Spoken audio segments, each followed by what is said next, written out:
කිසිවෙකුට සමකරන හැකි ලංකාවේ විශාලතම ලැප්ටොප් එකතුව දැන් iMac LK අපෙන්. ඉතින් ඔබ අපි කවුරුත් දන්නවා ලංකාවට සුපිරිම වර්ගයේ වාහනයක් ගෙනල්ලා තියෙනවා. කියලා තින්නේ WCT කියලා තමයි සමාජ මාධ්‍යවල කතා බහට ලක්වන්නේ. කොහොම හරි අපිට වාර්තා වෙන විදිහට අපි හොඳින් බැලුවොත් මේ ලෝකෙටම 42ක් විතර මේ වගේ වාහන තියෙන්නේ. ලෝකෙටම 42ක් විතරයි. ඉතින් ඒ වගේ වාහනයක් ලංකාවට ගෙන්නන්න පුළුවන් විදිහේ උදව්වක් දෙන්න පුළුවන් කෙනෙක් තමයි රාජපුත්‍ර කියලා කියන්නේ.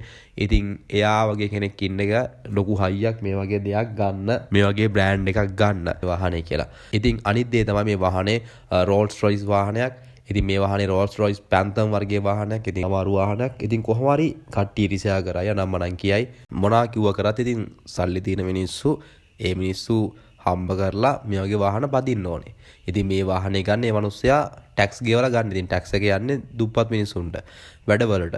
ඉතින් ටැක්ස් එක රජයට යන්නේ. ඉතින් ඔක්කොම කරලා තමයි මේ මිනිස්සයා වාහනේ අරන් තියෙන්නේ. ඉතින් අපි බලමු මේ වාහනේ ඇත්තටම WCT වාහනයක්ද නැත්නම් කාගේ වාහනයක්ද පොළොන්නරුවට තමයි කොහමද ගිහිලා තියෙන්නේ.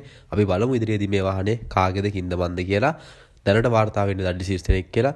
ඉතින් හොඳයි මේ මිනිස්සයා වාහනයක් ගත්තේ. මොකද සල්ලි තියෙනවා නම් අනිවාර්යෙන් හොඳ දෙයක් කරන්න ඕනේ. ඉතින් ඔබටත් මේක සිද්ධ අදහස පහතින් දක්වන්න අමතක කරන්න එපා. කිසිවෙකුට සමකරන හැකි ලංකාවේ විශාලතම ලැප්ටොප් එකතුව දැන් iMac LK අපෙන්.